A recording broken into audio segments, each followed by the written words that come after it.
"Morning, beautiful," I said, setting down 2 mugs of coffee on the table. Elena didn't look up from her phone. Oh. Thanks." Her voice sounded flat, no smile. No warmth, just routine. I tried to ignore it. "You working on that new campaign?" "Yeah." She typed something quickly. "David wants the final draft by noon." David, our boss.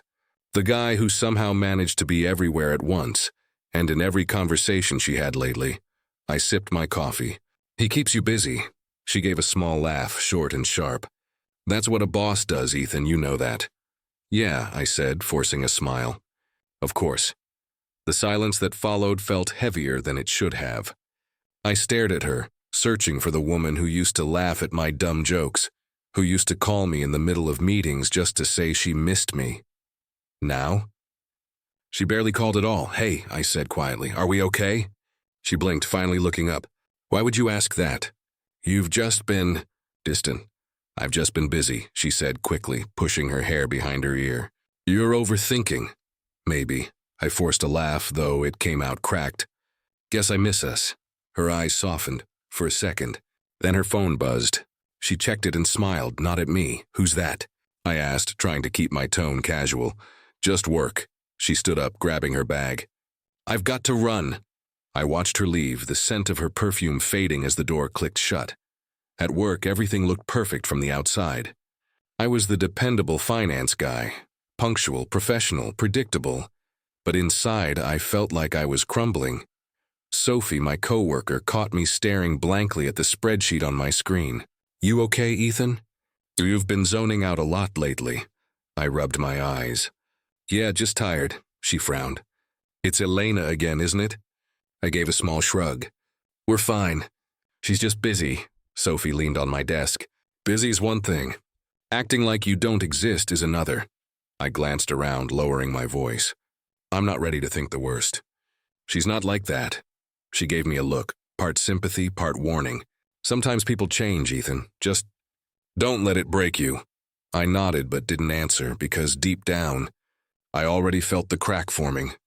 Later that evening, I waited for Elena at our favorite spot, the little cafe by the river where we first met. I texted her, "Running late?" No reply. After half an hour, I called. Straight to voicemail. I stayed another 20 minutes before finally paying for both coffees and walking out. As I stepped into the cold air, I saw something that made my stomach twist. Her car parked across the street, and through the window of the company bar next door, I saw her sitting with David, laughing. Her hand brushed his arm as she leaned closer, her eyes shining in a way I hadn't seen in months. I froze. Every sound around me, the chatter, the traffic, the wind, disappeared. All I could hear was my heartbeat pounding against my ribs. I pulled out my phone again, staring at her contact photo, that smile that used to be mine. Sophie's words echoed in my head. "Don't let it break you. Too late." When I finally walked into the office the next morning, she was already there, standing by the copier, laughing at something David said. She stopped when she saw me. "Ethan, hey," I smiled tightly. "Hey," David turned toward me, confident as always. "Morning, Carter. How's finance treating you?" "Like always," I said. "Numbers don't lie," he chuckled. "Good thing we've got you keeping them straight." Elena looked between us, a nervous flicker crossing her face. "Can we talk?" I asked her quietly. "Now?" "Yes, now." We stepped into the hallway. "What's going on?" I asked, my voice low. "You and David—" "Stop," she cut in. "Don't start this." "I saw you last night, Elena." She froze. "You were following me?" "I was waiting for you." "At the cafe." "The one you suggested." She looked away. "It's not what you think." "Then tell me what it is." Her lips trembled, but she said nothing. "Elena." My voice broke. "Please." Finally, she whispered. "David understands me, Ethan. He listens. He sees me." Her words sliced through me like glass. "So that's it," I said quietly. "After everything we've built, after everything we planned, you just found someone who listens better?" Tears shimmered in her eyes, but she didn't look guilty. "Just done. I'm sorry," she whispered. "I didn't mean for it to happen." I nodded slowly. "No one ever does." I walked away before she could say another word. Sophie found me in the stairwell later, sitting on the cold steps. She sat beside me without asking. You saw it, didn't you? Yeah. She didn't say I told you so. She just placed her hand over mine. What are you going to do? She asked softly. I looked down, my voice barely a whisper. I don't know yet. But whatever it is, it won't be forgiveness. I remember holding the red tulips, their scent mixing with the rain outside. It was supposed to be our anniversary. Didn't text, didn't call. I wanted to surprise her. When I reached her apartment, the door wasn't locked. That should have been my first warning. Elena? I called softly, stepping inside. Her laughter came from the bedroom. Light, warm, familiar, but not for me. I walked closer. Her phone lit up on the nightstand. David Cole calling. The tulip slipped from my hand. Elena. My voice cracked. She turned, startled. Her smile vanished. Ethan, what are you doing here? I came to surprise you. I stared at her. Silk robe, messy hair, guilt written all over her face. Guess I'm the one who's surprised. It's not what you think. Then tell me what it is. Before she could answer, David stepped out of the bathroom, shirtless, towel around his neck. Well, this is awkward. I didn't move. My hands shook, but my voice stayed calm. So it's true. Elena grabbed a blanket, clutching it to her chest. Ethan, please, save it, I said. Just don't lie anymore, David smirked. You can't blame her, man. Some people just grow apart. Grow apart? I repeated, staring at him. You mean cheat, he shrugged. Call it what you want, Elena, I said quietly. How long? She looked down. A few months, I laughed, cold, empty. Months. You were telling me you loved me while you were with him. She flinched. I didn't mean to hurt you. But you did. Her eyes met mine.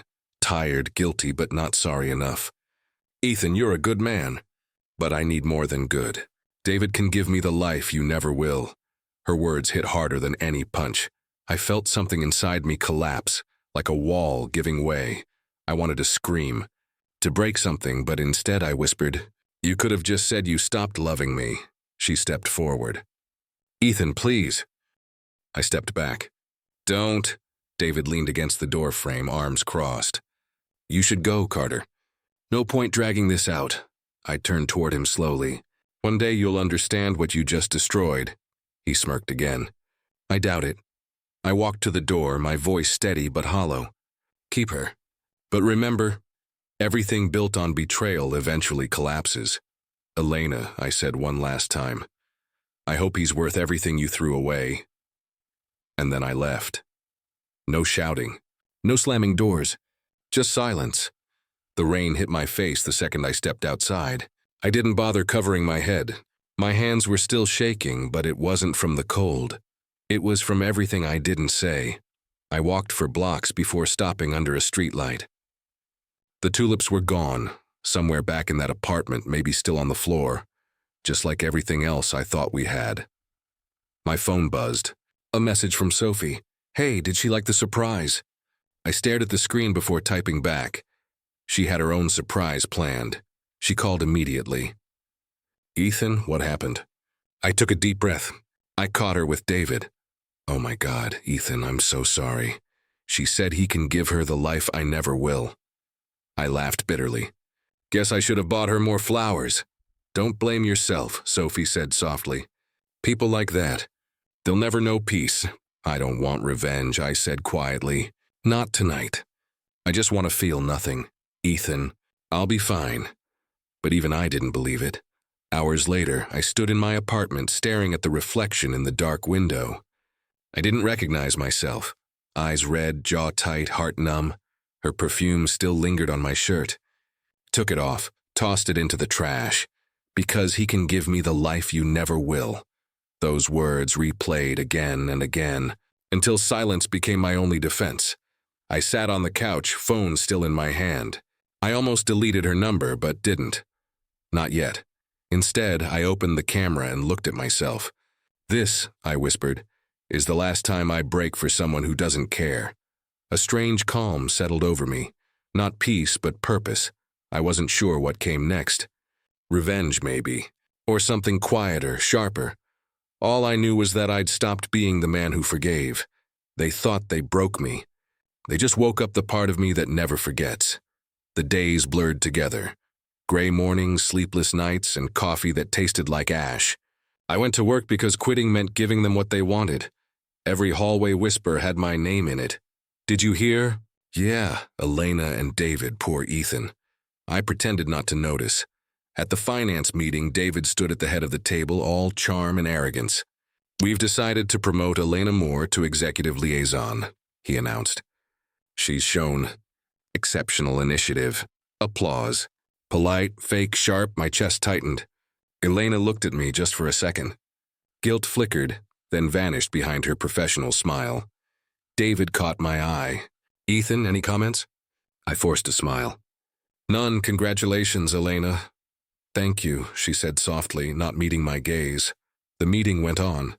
Numbers, projections, empty words. I didn't hear any of it. Afterwards, Sophie caught me by the elevator. That was brutal. I shrugged. I've had worse. No, you haven't. Her voice broke the mask I'd been wearing.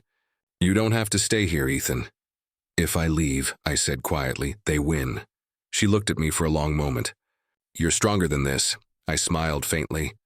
Then why does it feel like I'm disappearing? She didn't answer, just pressed a coffee cup into my hand. Drink this. You matter, even if they make you forget it. That night, I sat in my apartment, surrounded by silence. The lights were off. I didn't want to see the walls that still held her shadow. My phone buzzed. Sophie again, eat something please, I ignored it. Instead, I stared at the company login page on my laptop. My reflection in the screen looked hollow. I whispered to myself, they broke me. Then softer. No, I let them. The next morning, David called me into his office. He leaned back in his chair, smiling like a king. Carter, I've noticed your numbers are slipping. I've been managing extra accounts, I said. Excuses. He waved a hand. You used to be sharp, focused, maybe you're distracted. I clenched my fists. You mean since you started sleeping with my girlfriend? He smirked. Ex-girlfriend? The room went quiet. Watch yourself, Carter, he said coldly. You're replaceable. Then replace me, he laughed. Oh, I will. Just waiting for the paperwork. I walked out before I did something I'd regret. Sophie was waiting near my desk. What did he say? That I'm replaceable, she sighed. He's trying to break you down. Well, I said, grabbing my bag, it's working. Ethan, don't let him do this. I looked at her, really looked. Then what should I do? Her eyes softened. Fight smarter, not angrier. That night I went to a small diner downtown. The one open 24 hours, full of people pretending they weren't lost. Ethan Carter? I looked up. A man in a gray coat stood by my table. Marcus Hale. I hadn't seen him in years. Marcus, I said. Wow, long time. He smiled, sliding into the booth. Heard you've been having a rough stretch. News travels fast. I've been following your work. You're wasting your talent in that company. I snorted. Tell that to my boss. He leaned forward. No, I'm telling you, you don't need one. You've got the skills to build something of your own. I laughed bitterly. I can't even build a decent life, Marcus. Maybe it's time you stop building for them, he said. And start building for yourself. I looked at him, unsure if he was serious. You think I could start something? I know you can. I've got some capital set aside for the right person. And you, my friend, look like someone ready to rise. I stared at him. The noise of the diner fading behind his words. Rise, that word stuck to my ribs. Later that night, walking home under the neon lights, I said it again, quietly. To no one, I'm done being the victim. The words felt strange, powerful. Maybe revenge didn't have to come from rage. Maybe it could come from rising higher than they ever imagined I could. For the first time in weeks, I smiled. Not because I was okay, but because I knew I wouldn't stay broken. They wanted me to disappear. Instead, I'd make sure they'd never stop seeing me again. When I handed in my resignation, David didn't even look up from his laptop. Running away, Carter? I smiled faintly. No, I'm done crawling, he chuckled. Good luck finding anyone who'll hire you after this. I turned toward the door. I don't need luck. I just need time. Marcus picked me up that afternoon. His car smelled like old coffee and ambition. So, he said, glancing at me, ready to start over? Define ready, I muttered. He laughed. You'll fit right in. The place he took me to barely qualified as an office. 2 cracked monitors, 1 flickering tube light. and a team that looked more like survivors than employees. A woman with messy hair and a half-eaten donut waved. "You're the finance guy?" "Apparently," I said. Marcus clapped my shoulder. "Ethan, meet the team. This is Embertech." I blinked. "This place is alive?" "Barely," Marcus admitted. "But that's why you're here." The CEO, a quiet guy named Raj, handed me a tablet. "Our accounts are a mess. If you can make sense of this, you're a miracle." I scrolled through the numbers, chaos pure and raw. But somewhere under the mess, I saw patterns, potential. "I can fix this," I said finally. Raj raised an eyebrow. "You sure?" "No," I admitted. "But I'll figure it out." Weeks turned into months, 16-hour days. Coffee that could melt metal. Nights on the office couch. Sophie called once, checking in. "You okay?" "I'm breathing," I said. "That's not the same thing. It's enough for now." I hung up before she could say more. One night, Marcus dropped by with takeout. "Still alive?" he asked. "Barely," I said, eyes glued to the spreadsheet. "But look at this. If we restructure the vendor contracts and cut cloud costs by 30%, we can hit positive cash flow in 6 weeks." He whistled. "You're insane." "Maybe, but it's working." He leaned against the desk. "You know, I didn't bring you here for charity. I knew you'd build something no one else could." I smirked. "You sure about that?" "Positive," he said. "You just needed a reason." I didn't answer. But I knew what he meant. I had lost everything, so I built something new instead. By the 3rd month, the numbers stopped bleeding red. Investors started calling. Raj looked at me one morning and said, "I don't know what kind of sorcery you pulled, but you saved us." "No sorcery," I said. "Just math, caffeine, and spite." He laughed. "Whatever it is, it's working. You should think about staying on permanently." I already did. That night, lying on the office couch, I finally slept without nightmares. 3 months later, we landed our first big investor. Marcus burst into my workspace, waving a contract. $2 million up front," he shouted. "We're expanding, Ethan." I grinned. "Told you it would work," he laughed. "You also told me we'd all die broke." I like to keep expectations realistic. We signed the deal the next morning. Cameras flashed, hands shook, champagne bottles popped. As the team cheered, I stood off to the side, watching the numbers climb on the monitor. Profit, growth, momentum. For the first time in a long while, I didn't feel small. Later that evening, Marcus found me outside, staring at the city lights. "You did good," he said. "We did good," he smiled. "No, you built this from ashes. I just handed you the shovel." I looked down at my hands. The same ones that once held flowers for a woman who said I'd never make it.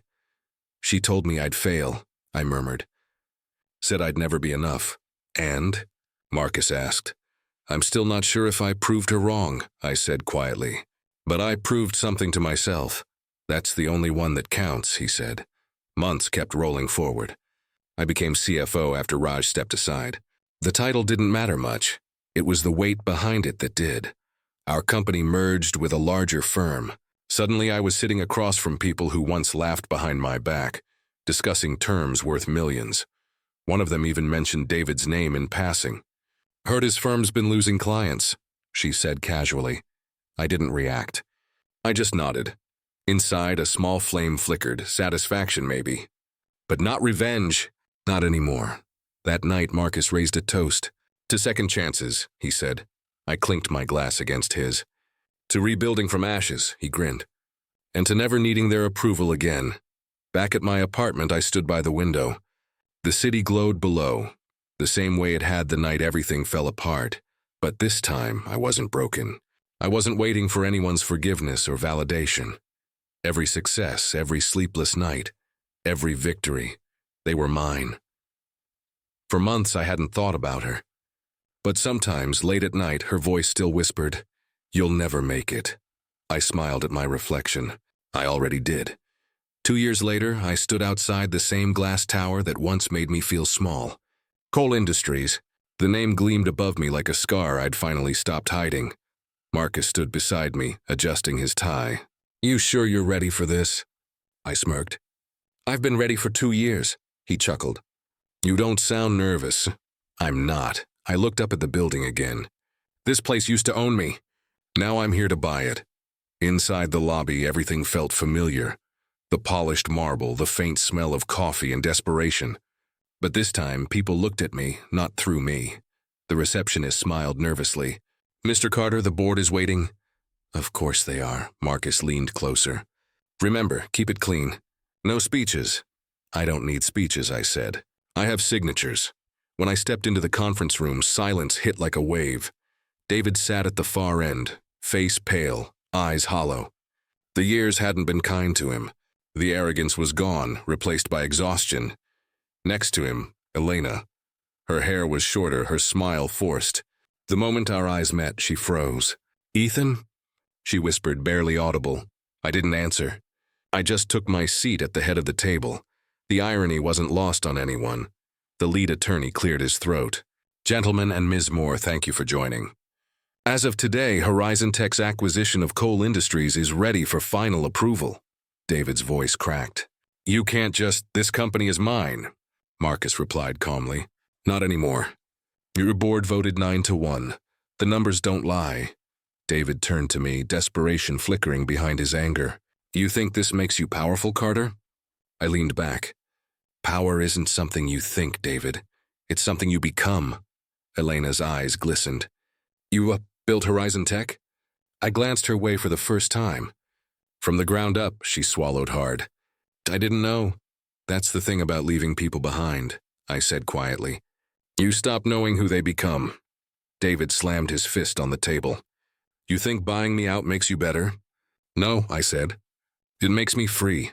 Marcus slid the final document toward me. "Sign here, Ethan." I took the pen slowly. My hand didn't shake. For years, I'd imagined this moment filled with rage, maybe even satisfaction. But as the ink hit the paper, all I felt was clarity. Justice doesn't need an audience. When I finished, I pushed the document across the table. "It's done." David slumped back in his chair. "You'll regret this." "I already did," I said. "A long time ago." As the meeting ended, the board members filed out quickly, whispering to each other. The air buzzed with tension and disbelief. Elena stayed behind. "Ethan," she said softly. I turned to leave. "Please, just wait." I stopped but didn't face her. "You look different," she said, voice trembling. "Colder, harder." Experience tends to do that. I made a mistake. I laughed quietly. "Which one?" She flinched. "I thought he'd give me everything I wanted." "And did he?" She looked down. "No." Silence stretched between us, heavy, final. "I used to think silence was weakness," I said. "Turns out it's power when you've earned it." Her eyes filled with tears. "I'm sorry, Ethan." I met her gaze, steady, unshaken. "I'm not." Outside the conference room, Marcus was waiting. That went smoother than I expected. "I didn't come for revenge," I said. "I came for closure," he nodded. "And did you get it?" I looked back through the glass walls. Elena was still sitting there, staring at the empty chair I'd occupied. "David was gone." "Yeah," I said. "I think I finally did." As we rode the elevator down, Marcus handed me a folder. "Press wants a statement." "Tell them the truth," I said. He raised an eyebrow. "And what's that?" "That we bought potential, not a company." He grinned. "That's poetic. I've had time to practice." Outside, the afternoon sun hit the glass building, reflecting a version of me I barely recognized. Confident, collected, whole. I thought about the man who once stood here holding flowers, waiting for love that never waited back. He was gone. In his place stood someone who understood that power doesn't roar. It whispers. Marcus unlocked the car. "Where to now, boss?" I smiled faintly. "Forward." As the car pulled away, I caught one last glimpse of the building in the mirror. Behind the glass, Elena was still watching. For the first time, I didn't feel bitterness, only peace. She had her choices, and I had mine. Power didn't come from revenge. It came from walking away and never needing to look back. The next morning, I walked into the Coal Industries office like I owned it, because I did. David was already there, pretending everything was fine. He was standing near the glass wall, talking loudly to whoever would still listen. "Numbers will stabilize soon," he said. "This merger benefits everyone." I dropped a file onto the table. "Then why does every department report a loss?" He froze mid-sentence. The room fell silent. Marcus leaned in from across the table. He's seen the numbers, David. You might want to stop pretending. David forced a laugh. I don't answer to you. I smiled faintly. You do now. His jaw tightened. This company used to respect me. Respect, I said, flipping the report open, is earned, not inherited. After the meeting, I caught Elena standing near the elevator, pretending to check her phone. Ms. Moore, I said, keeping my tone flat. In my office now. She followed without a word. Inside, I gestured toward the chair opposite mine. Sit. She hesitated, then obeyed. Do you know why you're here? I asked. To discuss restructuring? Partly. I opened another file. You'll be reporting directly to me for the next 30 days. Her eyes widened. To you? Yes. You'll handle departmental audits and client reconciliation. If you're as efficient as your resume says, it shouldn't be a problem. She swallowed. And if I'm not? Then HR will handle it. She stared at me, trying to read my face. You're doing this to humiliate me. I leaned back. You overestimate your importance, Elena. I don't waste energy on humiliation. Then why make me work for you? Because karma deserves structure, I said. 30 days, that's all. Her voice cracked. You've changed. I had to. She looked down, her voice barely a whisper. I never meant to hurt you. I raised an eyebrow. You just did it anyway. Her eyes glistened, but she didn't cry, not yet. You're enjoying this, aren't you? No, I said quietly. Enjoyment fades. Discipline lasts. For the next few weeks, I watched her work. Late nights, missed deadlines, forced smiles. She wasn't the confident woman I once loved. She was exhausted, cornered by the weight of her own choices. Every morning, she'd knock on my door. Do you have a moment? Sit, I'd say, and she'd hand me reports filled with mistakes. This isn't like you, I told her one day. She sighed. People change. So I've heard. I guess I'm not as strong as I thought. Or maybe you just built your strength on the wrong foundation. She didn't reply. She didn't have to. One night I stayed late. The office was quiet, just the hum of computers and the faint tapping of keys. Elena walked in with another file. Here's the final audit. I glanced at it. Accurate this time? Yes. Good, I said, signing it. You can go, she hesitated. Ethan, can I ask you something? I looked up. You just did, she frowned. Why haven't you fired me? I closed the folder slowly, because I wanted you to understand something first. What? That sometimes silence is revenge. She stared at me, speechless. People think revenge means destruction, I continued. But real revenge is watching someone live with the mess they made. Her voice cracked. I already live with it. Then we're even. The next day, I informed HR about the final phase of restructuring. David was officially out. Elena's position was under review. As I walked past her office, she looked up. Our eyes met briefly. No words, just the quiet acknowledgement of everything that had changed. Marcus caught up with me near the exit. You really didn't fire her? No, I said. She's already doing it to herself, he smirked. Cold. Efficient, I corrected. Outside, the sky was clear, blue, calm, unbothered. For the first time, so was I. The morning started with tension so thick I could almost taste it. The boardroom was silent except for the hum of the air conditioning. Everyone knew why we were here. David just didn't know how much I knew. Let's begin, I said, sliding a folder across the table. Quarterly audit results. I think you'll find them enlightening. David forced a laugh. Ethan, you can't believe everything on paper. Numbers can be twisted. True, I replied, leaning back.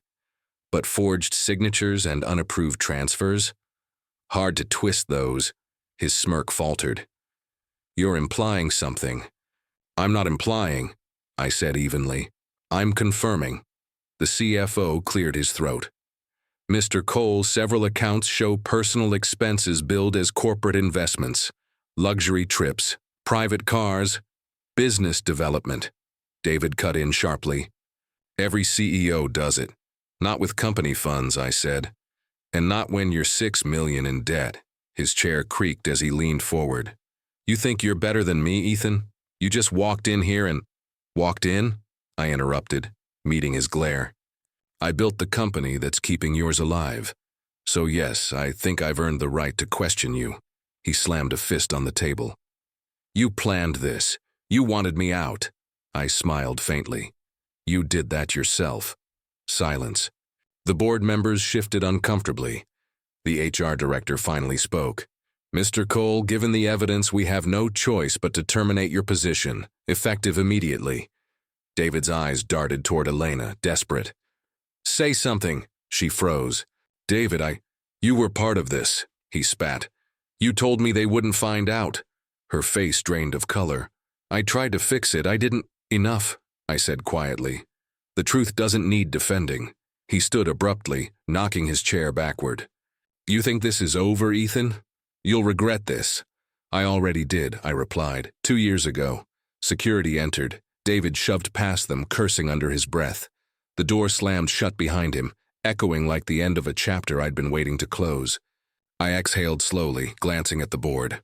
Let's proceed with restructuring. One by one, they nodded. No one spoke David's name again.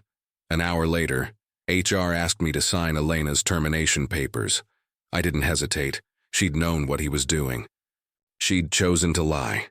Still, when they escorted her to my office to collect her clearance, I wasn't prepared for how quiet she looked, like all the fire in her had burned out.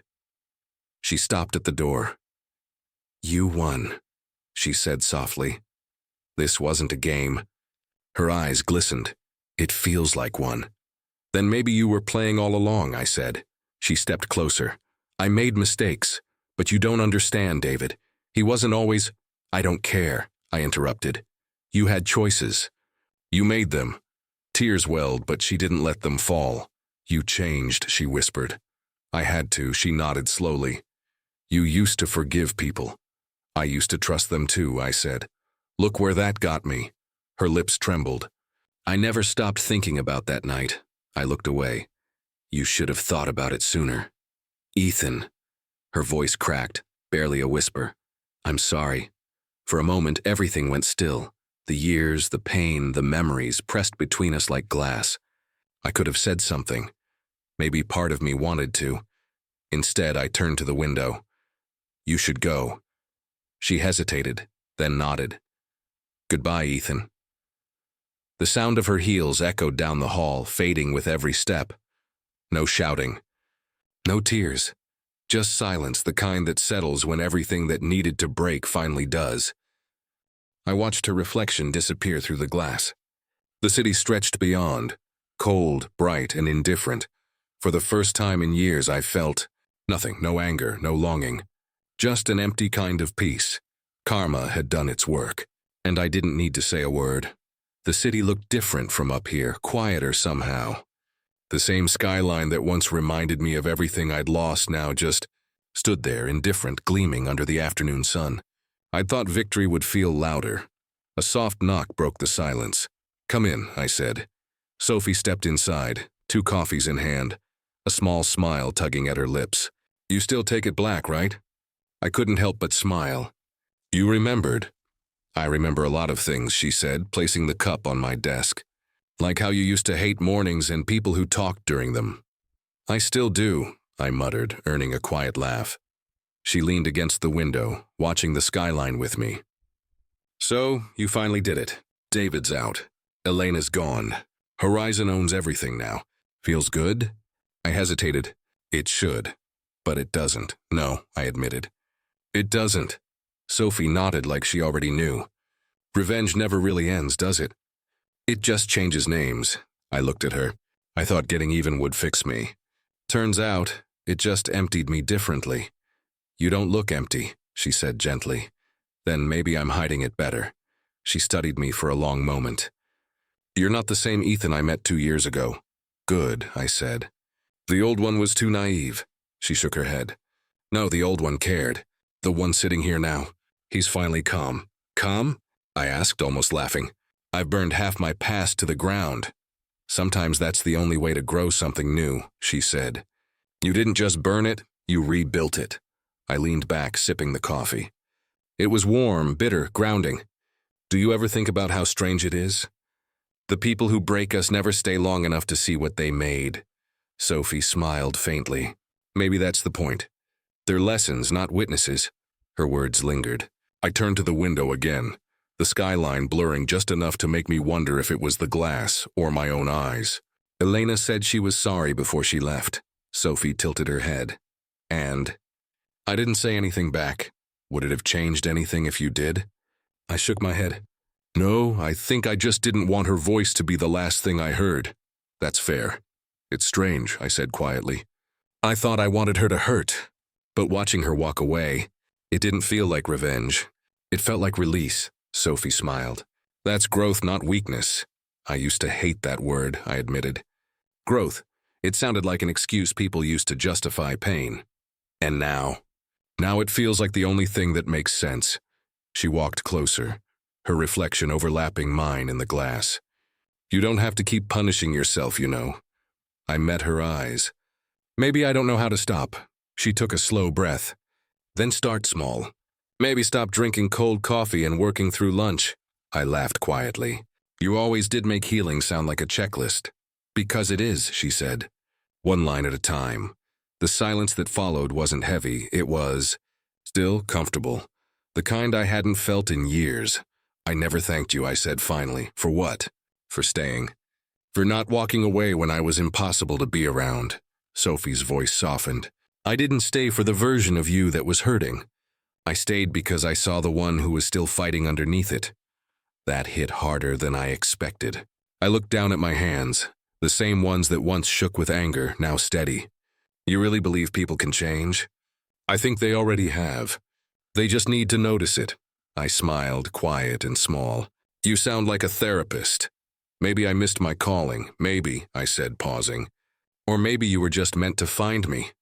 Her eyes met mine for a heartbeat too long, and the world outside faded into soft light. Ethan, she whispered, don't let your story end with revenge. Let it end with peace. I nodded slowly. Maybe it's not ending. Maybe it's just starting over. Sophie grinned. Now that sounds like the Ethan I remember. I laughed. A real one this time, the kind that felt new. Outside, the city buzzed, alive and relentless. But for once, it didn't overwhelm me. The chaos could stay where it was. Inside this room, there was quiet and warmth, and something that felt suspiciously like hope. I took another sip of coffee. You know, I said, this actually tastes better when I'm not bitter. Sophie rolled her eyes, smiling. Took you long enough to figure that out. Yeah, I said, setting the cup down. But some lessons are worth the wait. The sun slipped lower, casting gold across the skyline. I leaned back, watching the light dance over the city I once thought I had to conquer.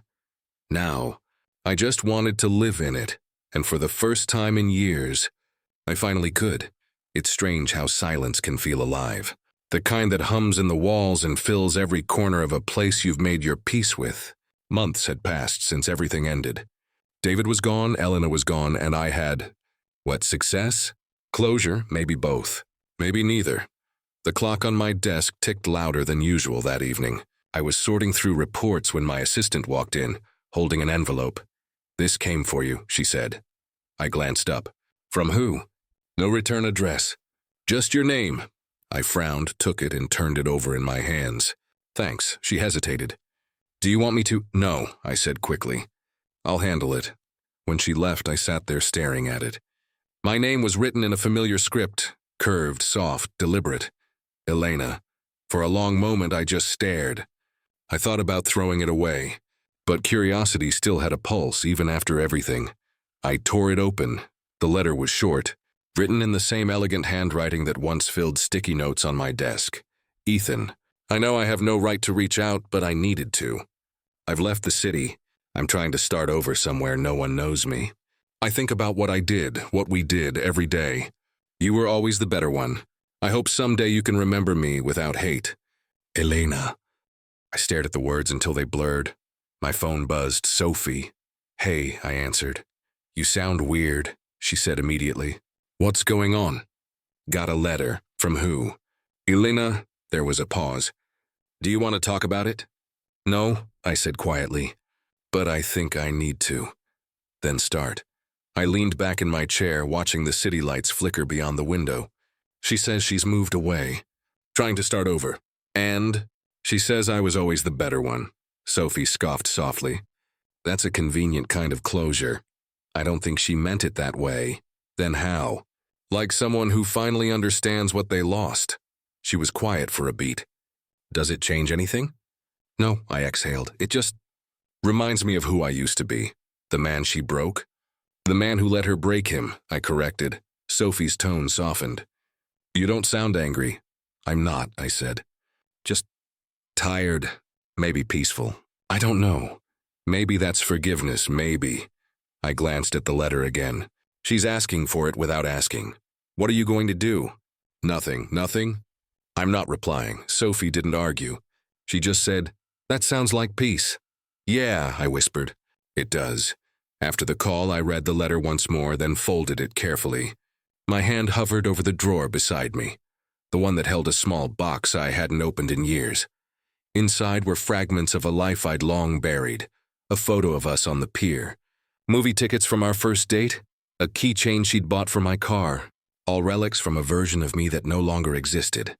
I placed the letter inside, closed the lid, and turned the key until it clicked. For a moment, I just sat there listening to the sound of my own breathing. You were always the better one, she'd written. Maybe once. I wanted her to say that to ease my pride. Now it just sounded like someone trying to heal. I stood and walked to the window. The skyline stretched endlessly, the city pulsing with stories of its own. Some ending, some beginning. I whispered to the glass, my reflection faintly visible in the glow of the streetlights. I forgive you, Elena, but I won't forget. The words didn't feel bitter. They felt clean, like rinsing ash off my hands after a long fire. A knock came at the door. Sophie leaned in, smiling faintly. Still here? Just wrapping up, I said. She stepped closer. You okay? Yeah, I said, turning toward her. Actually, I think I am. She tilted her head. You look lighter. Maybe I finally put something down. Good, she said softly. You carried it long enough, I nodded. It's strange. I thought revenge would end everything, but it just made room. For what? For something new, Sophie smiled.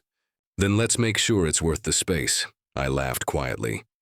You always know what to say. I try, she said, glancing at the dark sky. You ready to go? Yeah. I took one last look at the desk, the empty spot where the letter had been. Let's go. As we walked out, I didn't look back. The ghosts I'd carried for years had finally stopped following me. Outside, the air was crisp, the city light soft against the night. Sophie nudged my shoulder. You thinking about her?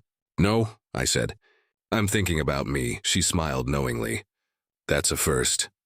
Feels overdue, I replied. We crossed the street, and for the first time in a long while, the silence between us wasn't something to fill. It was something to keep. Not every story of betrayal ends with destruction. Some end with self-discovery, and mine finally had.